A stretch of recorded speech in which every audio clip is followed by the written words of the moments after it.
¿Cuántos están con gozo y alegría en este día? Estamos contentos. Ayer estuvimos en ese campamento. Yo estoy en el primer día de recuperación de ese dolor de cuerpo.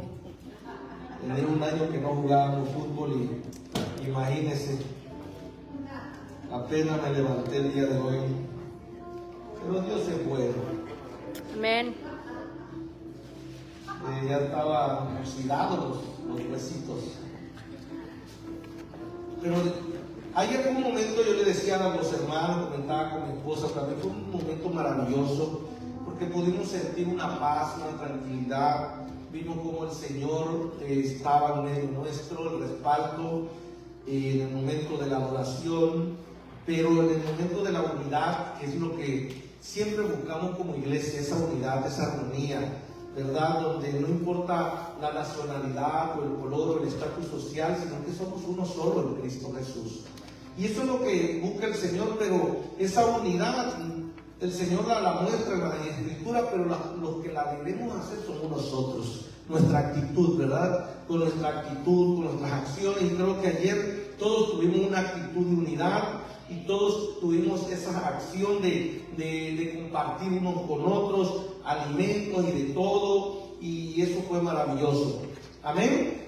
Pero hoy quiero compartir con ustedes, y voy a ir rápidamente porque le decía a los hermanos que creo que era como una conferencia lo que íbamos a tener el día de hoy, ¿verdad? Pero porque el tema es bien amplio. Fíjense que le estuve reduciendo bastante, y aún reduciendo llegué a esto me va a llevar 3 horas, y le reduje otro poquito, me dio 2 horas, 1 hora, y ya ahí le traté de reducir más. Pero lo que queremos es que hoy, en este día, pueda quedar claro un mensaje de nuestro Señor Jesucristo para usted como iglesia y para mí, que somos la iglesia de Jesús. El tema se llama imitadores de Cristo. ¿Cuántos se acuerdan cuando el apóstol Pablo dijo, si no teníamos a quien imitar, que lo imitáramos a él, ¿verdad? Sí, imitadores de mí como yo de Cristo, dice. Pero la Biblia nos habla que tenemos que ser imitadores del Señor. ¿En qué vamos a ser imitadores de Él? Yo quiero hablar 3 puntos el día de hoy, que es carácter, imitar su carácter, imitar su conducta, su mente y su conducta. Si logramos en estos 3 puntos importantes, carácter, mente y conducta, nosotros nos alineamos al propósito de Dios. Y esto es importante. La Biblia dice en el libro de Efesios 5, si vemos la escritura en el libro de los Efesios, el apóstol Pablo escribe, narra todo, muchos versículos de lo que es imitar a Cristo.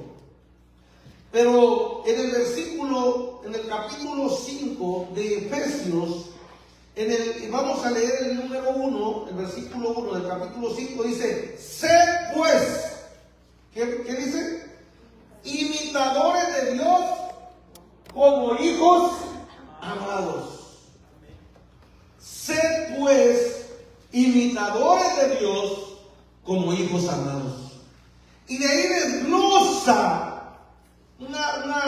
bastante para que miremos qué cosas tenemos que imitar.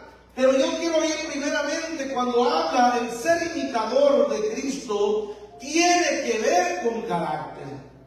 Y el carácter no es que uno sea gritón, o sea uno agresivo, o sea abusivo, no. El carácter es un temperamento en firmeza. Pero quiero decirle que el carácter es muy importante saber que de este fluye desde el interior y se define como la firmeza y la excelencia moral. La persona que tiene carácter es una persona que todo su ser completo es firme en sus acciones, sus decisiones y la manera en que se conduce en este mundo. Y una excelencia, dice, moral. Es integridad, pureza y honestidad. El carácter está fundamentado en la palabra de Dios. Y por eso una persona que su vida está fundamentada en la palabra de Dios tiene carácter. Porque una persona que ya no se irrita es una persona que cuando tal vez le lastiman, lo agreden, tiene carácter para que la palabra se haga viva en él y pueda contestar sabiamente. Puede ser, como dice la Escritura, escucha para después hablar, ¿verdad? Y algo bien interesante que también tiene que ver con la mente, con nuestros pensamientos. Y estos deben estar alineados a los planes de Dios para nuestra vida y para la humanidad entera en lo que nosotros nos relacionamos en el mundo. La Biblia nos muestra que en el Antiguo Testamento aún todavía el ser humano no podía tener la mente de Cristo o la mente de Dios. ¿Por qué? Porque todavía no habíamos sido empoderados y bautizados con el Espíritu Santo. Por eso el profeta Isaías dijo estas palabras en el capítulo 55 y versículo 8 en adelante. Dice: porque mis pensamientos no son vuestros pensamientos, ni vuestros caminos son mis caminos, dijo Jehová. Versículo 9: como son más altos los cielos que la tierra, así son mis caminos más altos que vuestros caminos, y mis pensamientos más que vuestros pensamientos. Pero qué hermoso es cuando viene Cristo Jesús a la tierra y cumple con su propósito. Y ahora viene el Espíritu Santo y nos empodera y nos bautiza. Y ahora nosotros podemos decir que podemos tener la mente de Cristo. Ahora podemos sentir lo que Dios siente, cómo Dios mira a la humanidad, cómo Dios ama a la humanidad completa. ¿Por qué? Porque ahora tenemos la mente de Cristo y el apóstol Pablo nos relata sobre de ello. Pero vamos a ir hoy en este momento a lo que es el primer punto, el carácter. El carácter de Cristo, quiero decirle, iglesia, que no es religión. El carácter de Cristo no es religión, porque a veces lo queremos identificar con la religiosidad, pero no tiene nada que ver con religión. El carácter trasciende todas las religiones, porque el carácter de Cristo es amor y es misericordia, es justicia. El carácter de Cristo es de una norma universal que está escrita en el corazón y en la conciencia de cada persona. Así como nos lo mostró el Señor Jesucristo, así tiene que estar en nuestra conciencia y en nuestro corazón ese carácter. Cuando Dios nos hizo a su imagen, Él puso en nosotros la capacidad de reconocer nuestra necesidad de su carácter. Desde el principio nosotros ya veníamos con todo completo, con un diseño perfecto. Pero todos sabemos que ese diseño se distorsionó por el pecado. Por eso cuando viene Cristo, todos volvemos otra vez, lo que siempre decíamos, o lo dicen en algunos lugares, la senda antigua. ¿Cuál es la senda antigua? Los principios, los valores de los fundamentos de la palabra del Señor. Y el carácter de Cristo son las virtudes que se combinan para formar un carácter perfecto, en lo cual está basado en la verdad, en la justicia, en la sabiduría, en la benevolencia y en el autodominio. Cada uno de sus pensamientos, palabras y acciones estaban en armonía con la ley divina y era por lo tanto verdadero. Por eso el apóstol Pablo dice que tenemos que llegar a ese conocimiento, a esa verdad y a esa mente de Cristo y a ese carácter de Cristo. ¿Por qué? Porque nosotros tenemos que estar alineados en nuestras acciones en armonía con la ley divina que es nuestro Señor Jesucristo. Ahora, el carácter también es considerado como temperamento. Muchos lo consideran como un temperamento y sabemos que todos tenemos temperamentos diferentes. Algunos son melancólicos, a otros sanguíneos, ¿verdad? Y podemos decir flemáticos, pero en sí, todo este temperamento, cuando lo sometemos a la obediencia de Cristo, nos nos convertimos en un solo ser que es perfecto en Dios, y aún sea colérico, sea sanguíneo, sea melancólico, en Cristo todos somos de un solo sentimiento y un solo pensamiento y un solo carácter de ser firmes ante los mandamientos del Señor. Aquí no importa si es muy agresivo, muy triste. Todos cuando estamos en Cristo somos uno solo. ¿Por qué? Porque dice la Biblia que Él cambia el lamento en danza y la tristeza en gozo. Y todos junto con Él quedamos en un solo espíritu. Amén. Algo bien importante de esto es que el temperamento que llamamos o carácter incluye rasgos de comportamiento, como la sociabilidad. Hay personas que son extrovertidas, pero hay personas que son tímidas. La emocionalidad de las personas que son tranquilos o las personas que son muy rápidas. También nos habla de la actividad. Puede ser energético o puede ser, como decimos, flemático, bajo.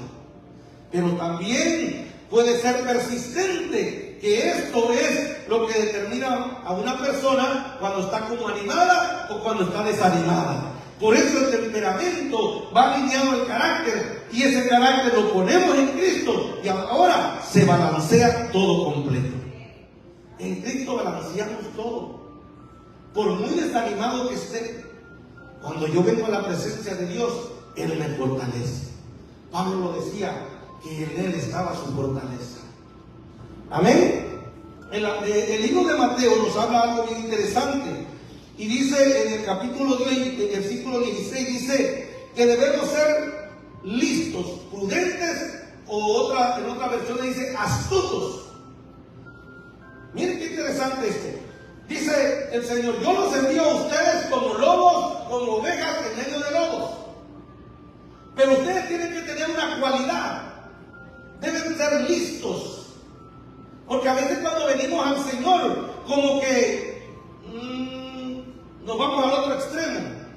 No, debemos ser sagaces, astutos. Pero digo una cualidad muy importante, que nunca se vaya a olvidar o no lo pasemos por alto, la sencillez. Entonces dice en Mateo 10:16, dice, he aquí yo los envío como ovejas en medio de lobos, pero sed pues prudentes como serpientes y sencillos como palomas. Parte del carácter.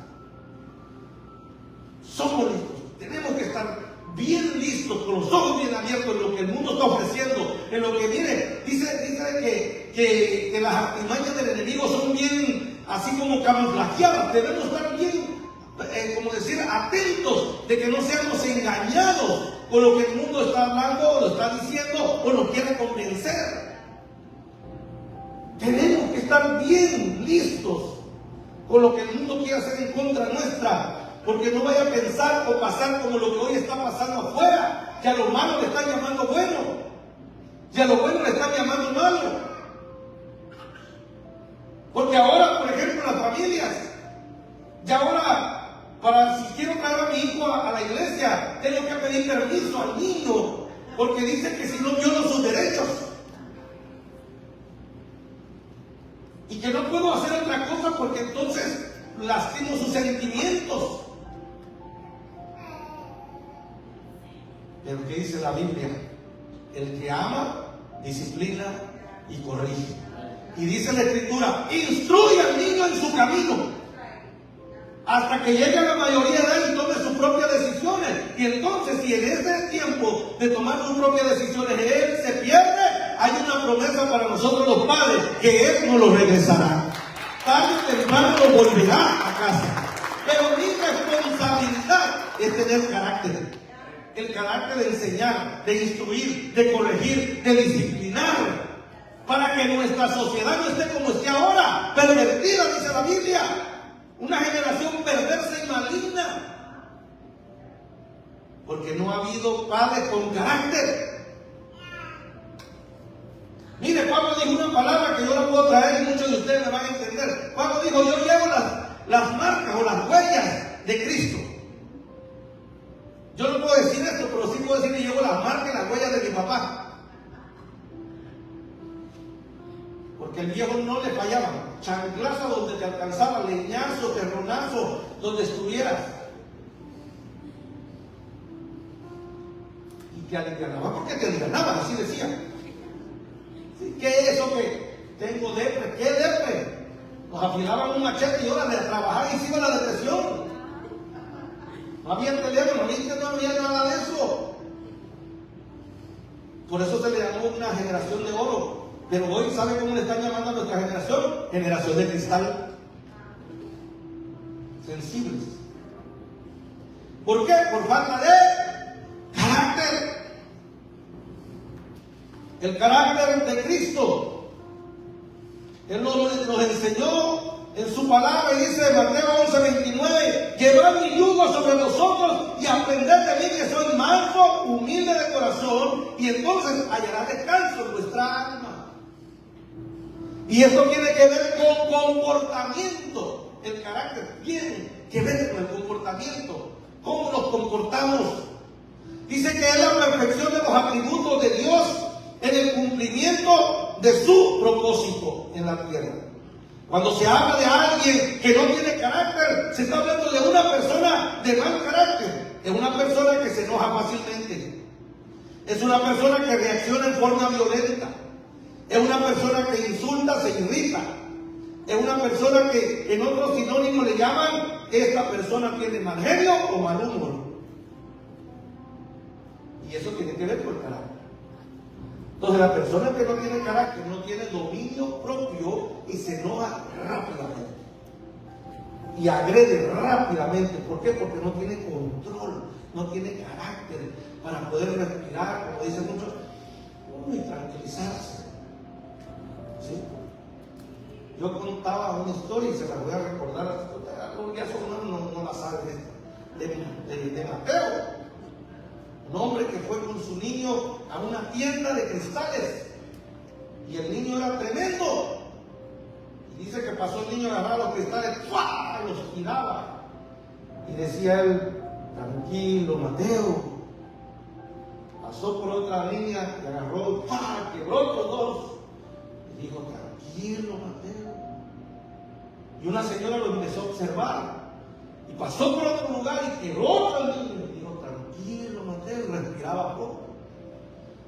Y le digo, la señora, cuando ya vio que el hombre tenía tranquilo, Mateo, dijo, Señor, yo lo admiro a usted. Usted ama a su hijo, le digo, porque aún en medio de lo que está haciendo usted tiene la paz y todo el descanso para decirle, tranquilo, Mateo. No le dijo, Mateo me llamo yo, porque yo ya quisiera darle duro, dice, pero me estoy tranquilo, Mateo. Dice, tenía autodominio propio. Hay muchas veces que tenemos que decir a nosotros, tranquilo, no es como se llame usted, pero tranquilo, para darle solución al problema, autodominio. Y eso tiene que ver con el comportamiento. Carácter también se trata de asuntos. No solamente habla de personalidad, sino de un asunto o de un trabajo o de algo que tengas que hacer. Por eso cuando se hablaba de carácter en Cristo, se hablaba de los dos puntos importantes. No solamente de su personalidad, sino del compromiso que tenía con la humanidad. Usted ha escuchado cuando dicen, este tipo de situaciones es de carácter urgente. Pues la salvación y la vida eterna para usted y para mí era de carácter urgente. Y Jesús tenía que ser bien diligente en todo lo que hacía para que no ese trabajo con el cual se había enviado a la tierra no se pospusiera para mañana, sino que se cumpliera conforme estaba escrito en la palabra. Sin pasar un punto y una tilde. Así como lo habían profetizado en el tiempo de Isaías, así tenía que ser cumplido palabra por palabra. Y esto tiene que ver con usted y conmigo. Carácter urgente ante una adversidad de nuestra familia, de solucionar un problema. No es para mañana, es para hoy. Carácter para solucionar un problema con nuestros hijos, es para hoy, no es para mañana. Pero carácter también para cumplir el propósito por el cual usted fue llamado a esta tierra, es para hoy, no para mañana. Y la Biblia nos habla sobre ese carácter de asunto que tenía que cumplir, era urgente y de vital importancia. Por eso Jesús, cuando se perdió, ¿cuántos se acuerdan que se les había perdido a los padres? Y lo andan buscando. ¿Y dónde lo encuentran? En el templo, en un lugar donde estaba la presencia. Y él le dice, pero ¿por qué me buscan por allá? Si me quieren buscar, búsquenme aquí. Porque aquí estoy, dice, en los asuntos que se relacionan con mi Padre. Él tenía un asunto de carácter urgente. Y cuando ya vemos el tiempo que llega para la crucifixión y ya está todo planificado y él ya ha hablado y está en la cena y se acerca Judas y toma del pan, dice en Juan 13:27, Jesús le dijo, lo que vas a hacer, hazlo rápido, hazlo pronto, porque todo está marcado. ¿Sí? No es para mañana. Le digo, Judas, ya llegó el momento. Lo que vas a hacer, hazlo ya. ¿Por qué? Porque era de carácter urgente. Porque la humanidad iba camino a la muerte eterna. Y necesitaba él entregar su vida en la cruz por amor a usted y por amor a mí. Necesitaba él derramar su sangre en la cruz para lavarnos y limpiarnos y purificarnos y santificarnos y presentarnos justos ante su Padre. Porque ante Dios Padre, usted y yo éramos pecadores y estábamos destituidos de la gloria de Dios. Pero Él en la cruz rápidamente muere en esa cruz para que usted y yo seamos justificados y seamos perdonados de nuestros pecados. Y ahora no hay nada ni nadie que nos señale ni que nos acuse, porque el que debía haberme acusado me justifica limpio y puro delante de mi Padre Celestial. Y su nombre se llama Jesús de Nazaret. Carácter, comportamiento. El apóstol Juan nos dice en su primera carta, primera de Juan capítulo 4, versículo 7. Dice, ¿cómo puede ser una persona con el carácter de Cristo? Porque nos preguntamos, ¿cómo podría ser yo una persona con el carácter de Cristo? Él no lo muestra ahí en esa carta. Y dice, amados hijos míos, y lo vemos, amados hijos míos, dice, debemos amarnos unos a otros. Parte del carácter, del comportamiento. Porque el amor viene de Dios. Y todo el que ama es hijo de Dios. Y conoce a Dios. El que no ama no conoce a Dios, porque Dios es amor. Dios nos dio muestra de su amor al enviar al mundo a Jesús, su Hijo, a su único Hijo, para que por medio de Él todos nosotros tengamos vida eterna. Esa es parte del carácter. Si queremos ser una persona con el carácter de Cristo, tenemos que amarnos unos a otros. Haber armonía, coinonía. Porque el que no ama, dice, no conoce a Dios. No conoce a Dios. Porque Dios es amor. Segundo punto, mente. Después que ya tenemos el carácter, ahora mi mente tiene que alinearse a los pensamientos del Señor. Y dice, para tener la mente de Cristo tenemos que tener al Espíritu Santo. Ahí es donde está. Nadie puede pensar como Dios piensa si el Espíritu Santo no está en él. Porque el que nos revelará, dice, y nos guiará a la verdad que es Cristo, es el Espíritu Santo. Y nos enseñará, dice, las cosas, las que Él habló y las que dejó escritas para que supiéramos usted y yo. Y nos da la revelación de lo que nos quiere decir. Es el Espíritu Santo. Por eso una persona que quiera tener la mente de Cristo tiene que estar bautizado y lleno del Espíritu Santo. Hay gente que yo no sé cómo puede vivir porque dice que no cree en el Espíritu Santo. Pero el Espíritu Santo es real. Tenemos que tener al Espíritu Santo. Primera de Corintios 2:16 dice, como dice la Biblia, ¿quién sabe lo que piensa el Señor? ¿Quién sabe aquí de nosotros lo que piensa el Señor? Nadie. ¿O quién puede darle consejos a Dios? Que le diga, mira Señor, te voy a dar un consejo ya que estamos en la tierra nosotros. Y Dios nos queda viendo, ¿no? Porque hay gente que sí se atreve hasta pelear con Dios, a reclamarle a Dios. Bueno, un profeta llegó un momento que dijo: ya no voy a hablar más de ti, ya no más. Pero se le olvidó que el Espíritu Santo estaba en él. Y dice que cuando dijo esas palabras empezó a sentir como un fuego que lo quemaba completamente. Porque cuando una persona ya tiene la mente de Cristo y tiene el Espíritu Santo, aunque quiera rehuir, aunque quieras esconderte, como dijo el salmista, si me voy por abajo de la tierra, ahí estás tú. Si me viene a ver, allá estás tú. Si me escondo bajo la, ahí vas a estar. Usted ya no va a vivir en paz, porque usted, lo que Dios quiere es que usted viva feliz. Y si el Espíritu Santo está en usted, Él lo va a redarguir. Y Corintios lo dice el apóstol Pablo. Sigue hablando y dice: pero nosotros tenemos el Espíritu de Dios y por eso pensamos como Cristo. Romanos 11:34 y 1 Corintios 2:11 juntos pueden confirmarnos. Dice: ¿quién conoció la mente del Señor o quién fue su consejero? Conoce las cosas del hombre sino su propio espíritu que está en él. Así también nadie conoció las cosas de Dios sino el Espíritu de Dios. Y entonces podemos entender que cuando tenemos el Espíritu Santo, ese fuego que está en nosotros no nos deja que nos quedemos callados. Por eso cuando Timoteo estaba enfrente de una situación muy difícil en una de las iglesias, el apóstol Pablo le dice que encienda el fuego que está en él. Porque tenía que bregar con situaciones de apostasía.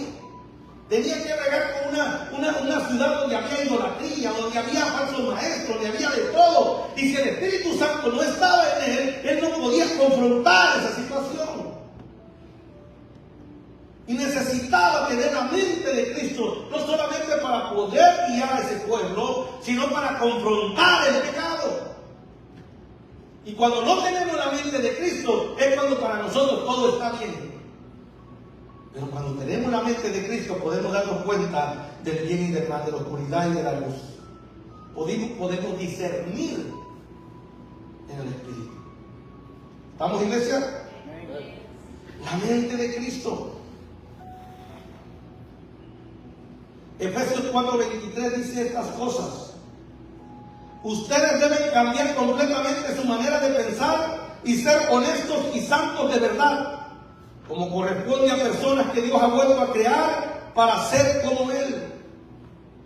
Estas son todas las exhortaciones del apóstol Pablo. Él les estaba diciendo al pueblo de Dios: permitan que la mente que está en Cristo, el pensar mismo de Jesús, sea vuestro pensamiento también.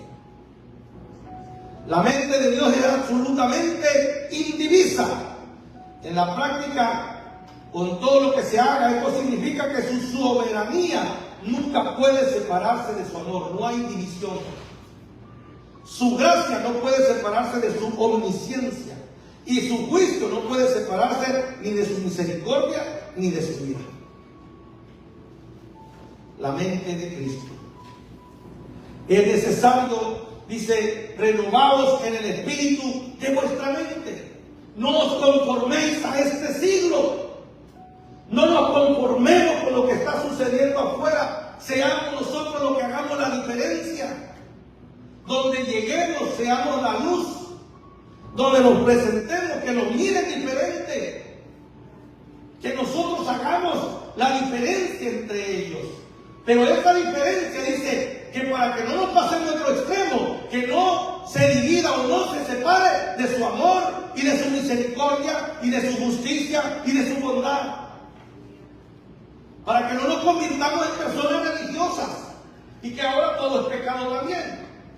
Y ya no queremos aislar y ya no queremos reunirnos con otras personas porque nos van a contaminar. No, tenemos que reunirnos, meternos en todo ese lugar, pero para la diferencia de alumbrar nosotros, de ser la luz en medio de esos lugares. Algún día me quiso confrontar porque yo tengo años, yo predico en las calles, siempre hemos predicado, he sido evangelista de calle. Yo me metí en lugares donde Le voy a ser sincero, me dieron buenas palizas también. Pero sembraba la semilla ahí. Yo le dije a un evangelista, tiene que oler a pecado. No quiere decir que tenga pecado, oler una cosa. ¿Por qué? Porque nos metíamos en lugares donde nadie quería entrar. Y teníamos que abrazar a las personas. A esas personas que a veces estaban tal vez muchos días sin bañarse, pero que tenían hambre y sed de justicia. Y que a veces, ¿sabe qué? Buscaban un abrazo nada más. Un abrazo de alguien que le pudiera decir, todo va a estar bien, vas a salir de esto. Y yo llegaba y los agarrábamos, los abrazábamos, me los traía a la casa, los bañábamos, le poníamos ropa y nos llevábamos a unos retiros. Y venían transformados. De esa generación de hace 20 años, muchos cambiaron la historia de su vida. Simplemente yo ya no podía hacer esto porque después las leyes cambiaron y me querían acusar de secuestro. Porque yo me los llevaba a la fuerza. Sí, después me dijeron, no haga eso, me dijeron, cambiaron las leyes de tiempo y ya no se pudo. Pero rescatamos mucha gente. Mucha gente. Que nadie quería porque olían mal, porque esto y el otro, o porque eran homosexuales, o por este motivo. No, nosotros no mirábamos que nosotros los agarrábamos y los llevábamos. Yo no le digo que lo haga porque le digo las leyes cambiaron. Pero tenemos que estar metidos allí. Si yo me bautizo, yo me convierto, no es para ayudarme y esconderme, es para ir a lograr. Es para acercarme a donde están los pecadores. Es para ir a ellos. Jesús no vino a los sanos, dice la Biblia. Jesús vino a los pecadores, a los enfermos, a los que tenían necesidad. A ellos vino. Y por eso, esa es parte de la conducta. Y termino con este tercer punto. ¿Cómo nos estamos conduciendo? ¿Cuál es nuestra conducta ante las adversidades, ante estos tiempos? Efesios capítulo 5, versículo 8 nos dice ahí, porque en otro tiempo erais tinieblas, nosotros estábamos en ese grupo. Nosotros, yo voy a decir, no voy a usar a nadie más. José Álvarez fue de los más pecadores, de los más manías, feos que estaban allá afuera. Pero hubo un valiente que, mire, yo me le escondía, mi esposa lo conoció, ahora es un viejecito. Llegaba en una bicicleta a buscarme, yo me subía a los palos de mango porque huía, porque dice que uno huye de eso, cuando anda mal, los demonios que andan encima, no quieren confrontarse a la cruz. ¿Ustedes miraron películas de vampiros en aquellos años? Cuando llegaba un vampiro y le ponían una cruz que hacía el vampiro, no, decía, ¿verdad? Tenía miedo a confrontarse a la cruz, pues así es allá afuera. La gente no quiere confrontarse a la cruz porque la cruz te va a mostrar tu pecado, tu realidad, tu condición, y la tienes que cambiar, porque si tú no mueres a la vieja naturaleza vas a morir eternamente. Y Dios no quiere que nadie se pierda y que nadie se muera eternamente, sino dice que todos seamos salvos. Y ese era el miedo. Yo me acuerdo, huía. Y ese hombre en ese tiempo era joven, me buscaba, me perseguía, y para donde íbamos, ahí estaba. Llegaba a la área donde nosotros nos movilizábamos y ahí estaba. Lo amenazaban y ahí estaba. Pero ¿sabe cuántos pastores hemos salido de ese hombre? Cientos de pastores en diferentes países del mundo. Y yo fui a esta iglesia ahora que abrimos con mi esposa, ya casi no mira bien, no se le olvida caer, pero sigue diciendo, Cristo te ama. ¿Sabe por qué? Porque Él no me presentó un Cristo que me iba a mandar al infierno. Él no me presentó un Cristo que me iba a castigar, que me iba a atar, que me iba a amarrar. Él me presentó un Cristo con sus brazos abiertos y que me dijo que venga a Él para que yo tenga descanso de mi alma. Eso es lo que la gente necesita, conocer a un Cristo que murió en la cruz, pero que resucitó al tercer día, y Él es amor y misericordia. Y dice la Biblia que ese Cristo, que cuando nosotros en otro tiempo éramos tinieblas, mas ahora somos luz en el Señor, dice, entonces andad como hijos de luz. ¿Cómo debemos de andar? como hijos de luz o como gente de luz. Y esto aquí nos habla de visión, misión y propósito. La conducta de Jesús tenía que ver con la visión clara y una misión y un propósito de la cual usted y yo necesitamos estar claros. Primero, la visión dice que Jesús tuvo y anduvo con una visión clara por la cual fue enviado a esta tierra. Primero, Él era la noticia, la buena noticia. Segundo, Él es el Evangelio. Y tercero, Él es el reino. Él es la luz del mundo. Y a esto Dios nos ha llamado, a usted y a mí, a hacer la luz también, la sal de la tierra. Por eso el plan del enemigo, miren, ¿sabe cuál es el plan del enemigo? Es que nosotros no seamos luz, es apagar nuestra luz, es separarnos de Dios. Y entonces no vamos a poder cumplir el propósito por la cual fuimos llamados y nacimos en esta tierra. ¿Alguien se acuerda del famoso Sansón? ¿Quiénes han leído en la escuela dominical? Donde quiera nos enseñan, católica, presbiteriana, donde quiera que vayamos, nos van a enseñar quién era Sansón. Un hombre llamado por Dios, escogido por Dios, con un propósito en la tierra.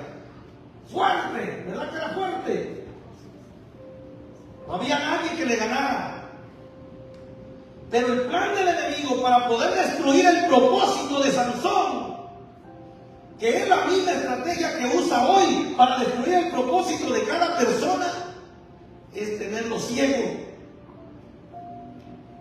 es robarle la visión. Porque un hombre sin visión, ¿a dónde lleva a su familia? ¿A dónde la está llevando? ¿Hacia la vida eterna? ¿O hacia dónde estás guiando a tu esposa y a tus hijos? ¿Hay una visión clara hacia dónde vas?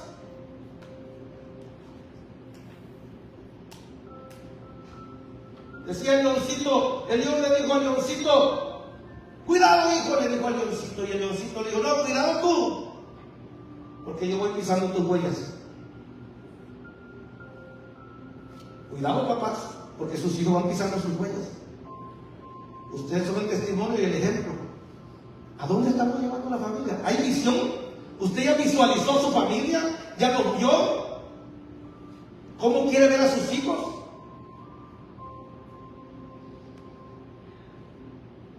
¿Los ha visto en la alabanza, cantando, adorando? ¿Los ha visto con un propósito, con un llamado? La visión es clara, por eso Dios, la conducta del Señor Jesús fue clara su visión. Y Él vio a multitudes desamparadas como ovejas que no tenían pastor. Y por eso Él prepara un equipo, un discipulado, y los envía a predicar el Evangelio. Y Él sabe que en la cruz va a cumplir con el propósito completo, porque hay una visión clara y de carácter urgente, que es que nadie muere eternamente, sino que seamos salvos. Y la Biblia nos habla de ello y dice que en 2 Corintios 4:4 dice, los cuales el Dios de este siglo cegó el entendimiento de los incrédulos para que no les resplandezca la luz del Evangelio, de la gloria de Cristo, el cual es la imagen de Dios. Y Sansón, el hombre fuerte con llamado y con propósito, cuando el enemigo lo agarra porque se enamoró de una muchacha que no era de la iglesia, digamos así, buscó del mundo, ¿qué le pasó? Dice que lo primero que le quitó el enemigo fue la visión. La visión. Eso es lo primero que va a buscar el enemigo quitarnos, la visión. Por eso usted ve mucha gente que anda por ahí, por allá, con excusas, con pretextos y todo. Los días van pasando y no hay visión. Pero también nos habla de visión. Jesús tenía una visión clara. Primera de Juan 2:6 dice, el que dice que permanece en Él, debe andar como Él anduvo. Si usted y yo decimos que permanecemos en Cristo y que Cristo está en nosotros, tenemos que caminar como Él caminó. Tenemos que andar como Él anduvo. Y la Biblia nos habla en Efesios capítulo 5 y versículo 2, dice, andad en amor, como también Cristo nos amó y se entregó a sí mismo por nosotros, ofrenda y sacrificio a Dios en olor fragante. Jesús en la tierra estuvo cumpliendo su propósito hasta morir, resucitar y ascender nuevamente al cielo. Y el propósito, termino con este puntito pequeño, es que Jesús anduvo recorriendo y buscando a los perdidos en todas las aldeas, dice la Biblia, sanando toda dolencia, liberando a los cautivos, dando vista a los ciegos, transformando la vida de los cojos, de los paralíticos, de los mudos y de los sordos. Iglesia, si no tenemos visión, no vamos a crecer, no vamos a alcanzar esa generación que se está muriendo afuera. No vamos a cumplir la misión ni el propósito por la cual nosotros hemos sido llamados. Hay un asunto de carácter urgente, vital para nuestra comunidad. Y por eso el enemigo busca cegar. ¿Para qué? Para que las barras hoy están llenas y las iglesias vacías.